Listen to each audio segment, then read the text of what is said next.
It is day 4 of our ADHD friendly Advent study. If you are new here, hi, my name is Rachel. I'm an ADHDer and a Jesus lover, and I help fellow women with chaotic brains seek, find, and live the abundant life that Jesus offers us.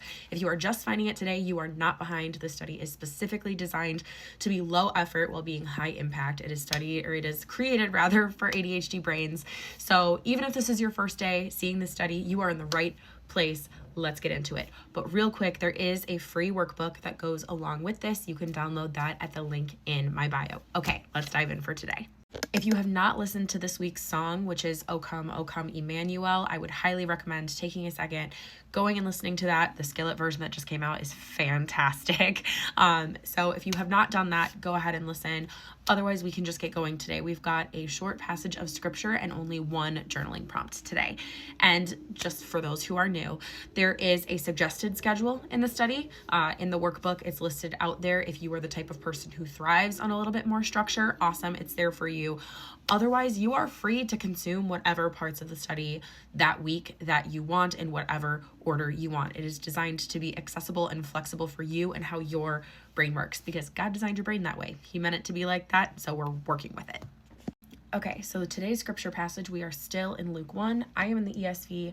We are reading verses 21 through 25 today.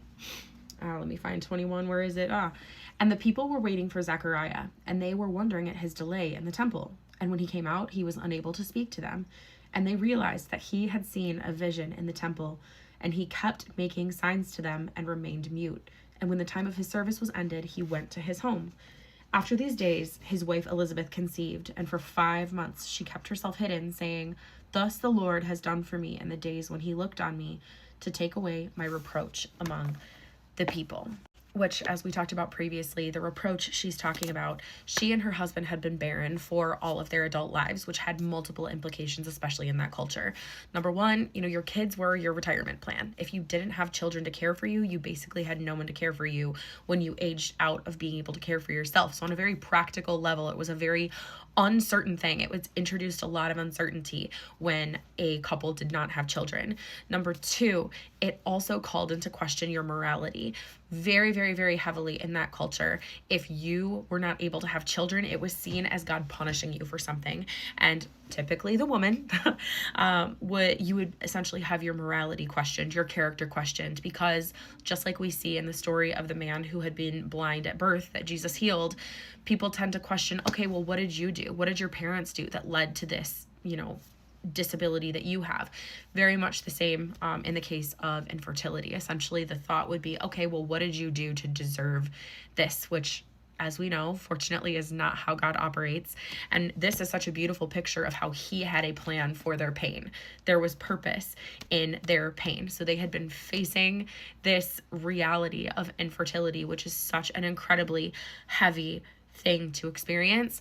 And he ultimately had a plan for it that they had to question. They had to still have their faith in God their entire adult lives to get to this point. So this was not a quick resolution for them, which is something at least I, very much struggle with.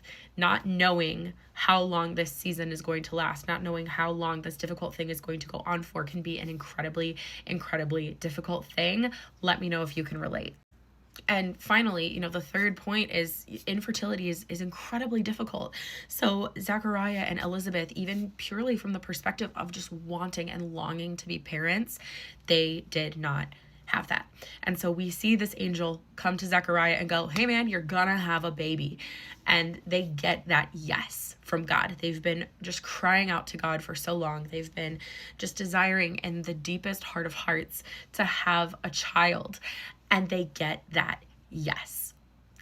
And Zechariah's immediate response is to go, "But how's that gonna happen?"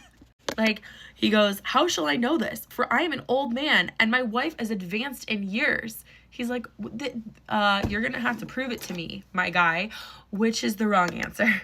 Now, before I dig too deeply in here, let's go ahead and read the third scripture journaling prompt, which is the only journaling prompt that is on the docket for today. When you receive a yes from God, what is your typical response? Do you automatically accept it and rejoice, or do you, like Zechariah, have a moment or many of doubt or even questioning God's motives? And again, all of these journaling prompts, along with everything you need to complete the study, is in the workbook that you can download for free at the link in my bio. So definitely go do that. I am doing this study for free. So if you would like to support me and buy me a coffee, you can also do that at the link in my bio. That would be very much appreciated.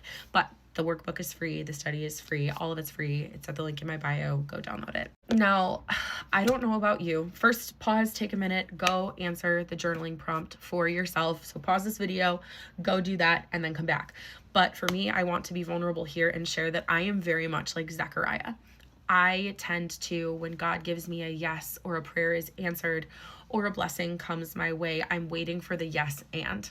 I'm waiting for kind of the flip side of that. I'm waiting for the lesson. It's very difficult for me to just accept something as a gift from God. I have a very anxious brain, and so my brain immediately is spinning, going, okay, what's the next part of the story? This is a wonderful thing, yeah, but nothing is ever truly perfect. So if nothing's ever truly perfect and God constantly wants to refine us and make us better, what is the bad part of this that's going to refine me and make me better? Because in my experience, refinement can be and has been for me a very painful process. I've been in a season of refinement for about 4.5 years now, pretty much since my son was born. And it's been really difficult. It's been really brutal. And while there's been so much beauty in this season as well, I am now married to a wonderful man. I have 2 other incredible kiddos whom I love very, very much. We have a wonderful home. I even have the chickens that I wanted my entire life. There's so much beauty that came as a result of God's yeses to me in this season, but it is still very dark. It is still very challenging. There are still so many unanswered questions. And so if you are in a similar place where getting a yes from God, receiving something you've been praying for, hearing that door finally creak open that you've been knocking at for so long, you are in a very normal place and you are in good company if that door creaking open leads to more questions and leads to hesitation. We see here in the text from Zechariah that that's not the correct response. So we are, called to fully trust in God. We are called to rejoice in the things that He gives us. He has a plan to prosper us and not to harm us. But that is not a promise of prosperity gospel. God challenged me to go look at Jeremiah 29:11 today, and I ended up reading an article from the Bible Project on Jeremiah 29:11 and how, yes, it promises peace and prosperity and all of these wonderful things, but it is in the context of exile. God is telling the Israelites when they are exiled in Babylon, hey, yeah, I brought you out of Egypt and I gave you the promised land, and now you've been pulled out of the promised land. The land was very much part of their identity, and they once again had been pulled out of their home and sent into exile. They were oppressed. They were overworked. They were in what seemed like this very terrible situation. And there were prophets at that time telling them, don't worry, this is only going to last 2 years. 2 years and you guys are out. You will be good to go. And that was a lie. That was not the truth. And so Jeremiah, when he wrote these letters that then were sent to the people who were exiled living in Babylon,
golly, can you tell I'm about to start my period soon?